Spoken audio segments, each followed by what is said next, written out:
jam itu, selebihnya pagi-pagi langsung di lagi di DAP lagi sampai malam. Masih ingat tidak apa yang menjadi pokok-pokok pertanyaan dari penyidik yang waktu itu disampaikan dan apa statement pertahanan dari Mas Peggy saat itu? Ya, yang saya ingat intinya mereka masih menyebutkan saya bahwa saya pelaku pembunuhan, bahwa saya kenal kerja sama pelaku yang udah ditangkap ini.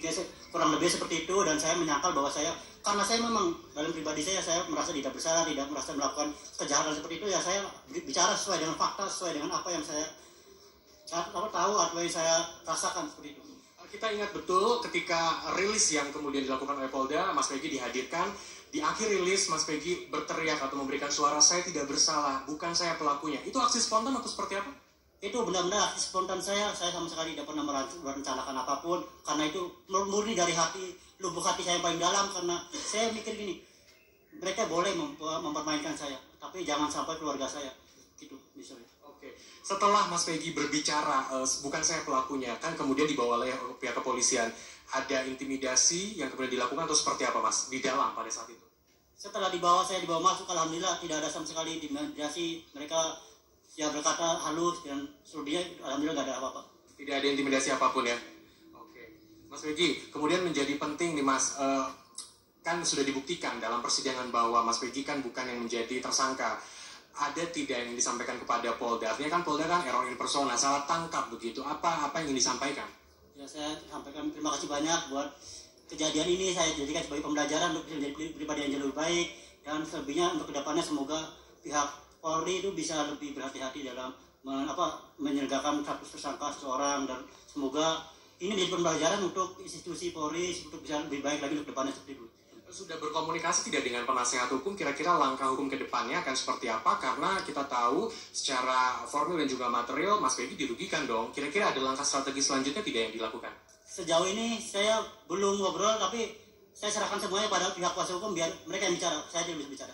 Oke.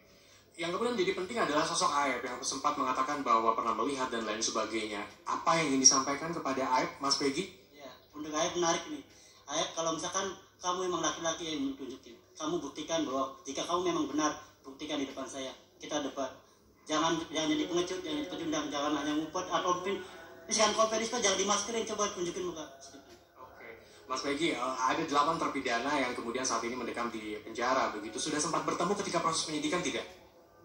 Kalau misalkan itu, sepertinya saya pernah dipertemukan oleh pihak polisi di penyidik itu salah satu. Namun ketika pihak polisi menanyakan kepada si pihak tersangka itu bahwa kenal dia sama saya, dia menjawab tidak kenal, dan saya pun menjawab tidak kenal karena memang saya tidak kenal sama mereka. Oke, jadi memang sempat dipertemukan tetapi tidak kenal sama sekali ya Mas Peggy.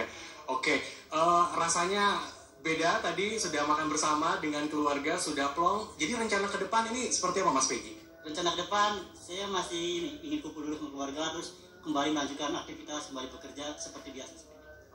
Mas Peggy, yang menjadi penting adalah sampai saat ini kan Mas Peggy yang status tersangka sudah hilang, tetapi juga pihak keluarga dari almarhum juga masih bertanya bagaimana langkah hukum selanjutnya. Ada yang disampaikan kepada pihak keluarga?